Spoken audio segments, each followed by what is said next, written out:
Westminster Confession, chapter 2, paragraph 2, on the self-sufficiency of God, which may not sound like an interesting topic, but it is.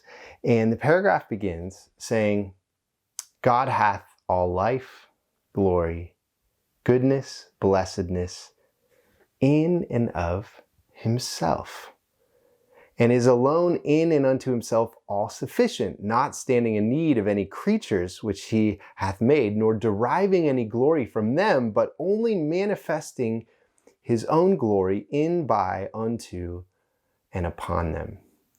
So this opening part of the paragraph is talking about how God has no need of other creatures for goodness, for blessedness, for glory. And I think it's especially helpful to understand this when we remember that God, the God of the Bible, is a Trinity, the Father, Son, and the Holy Spirit. And so the reason they don't need any glory from from God's creatures is because the Father glorifies the Son. And the Son glorifies the Father, and the Spirit glorifies the Son and the Father. And the Father loves the Son, and the Son loves the Father in the Spirit, and the Father knows the Son, and the Son knows the Father, and the Spirit searches out the Father and the Son. And so before any worlds were made, before any creatures were made, God in himself was a vital abundance of blessedness and goodness and love and community and joy and transparency and glory. And so God had no need of a world.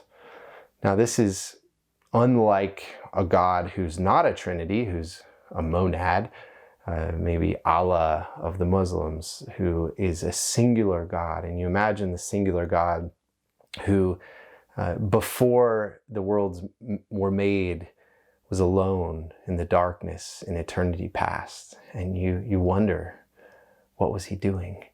And it's as if he needed a world to show mercy on and to show love to. And he needed a world to come and serve him. And so it was out of a sense of neediness, not out of a sense of abundance, that he created the world. These will give you two very different visions of what God is like. And so the confession goes on. God is the alone fountain of all being. The world and all being is the overflow of God's goodness and blessedness, the life of the Trinity, of whom, through whom, and to whom are all things. Now this says that all things were created through the Trinity. You know, the Father is the creator who made all things through Christ. And at the creation, the Spirit was hovering over the face of the deep. And the Father gave the creation as a gift to his Son. The Son is the firstborn over all creation. The creation is his inheritance. And then the Son comes and redeems the creation. And he's subduing all of his enemies so that he can offer the creation back to the Father as a gift.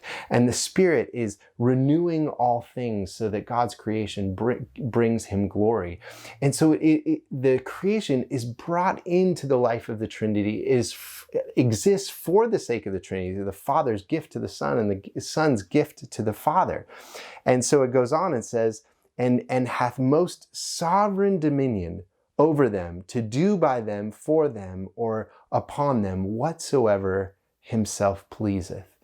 Now, this is a statement about God's sovereignty, and in the next chapter we're going to talk about that more in depth. But that means that the whole story of human history and the history of the world is been carefully purposed by God for the purposes of bringing glory to the Son in the Spirit.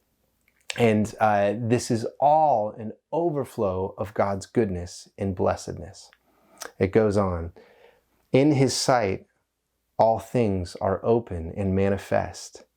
His knowledge is infinite, infallible, and independent upon the creature, so as nothing is to him contingent or uncertain. God knows everything about his creation. Every moment of history, past, present, and future, is all present to God. He is outside of time, and he knows of every detail that happens in his creation.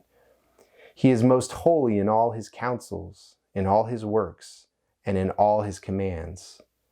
To him is due from angels and men and every other creature whatsoever worship, service, or obedience he is pleased to require of them. And what this last description is, when we come into a relationship with God in obedience and worship, it's the Father, Son, and Spirit bringing us into their life that we might share in the divine life. So as the Father glorifies the Son, we too come and glorify the Son and glorify the Father in the Spirit. We join into that life. And amazingly, the Bible also says that we too will be glorified. We share in the glory.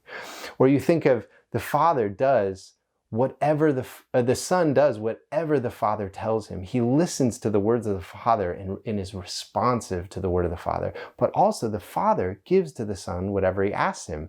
And so we too do whatever God commands of us in obedience. But also Jesus says that whatever we ask in his name, the Father responds and will grant it to us. This is what the vision of the Christian life is. The life of a community of love, Father, Son, and Spirit, that we are welcomed into in this life and for eternity. This all self-sufficient God is a fountain of blessing, and he wants the fountain of his goodness to overflow to us, that he might share his life with us. So here's a question for your discussion. If God is a community who welcomes people into his blessedness, what are some ways the church should mirror her God?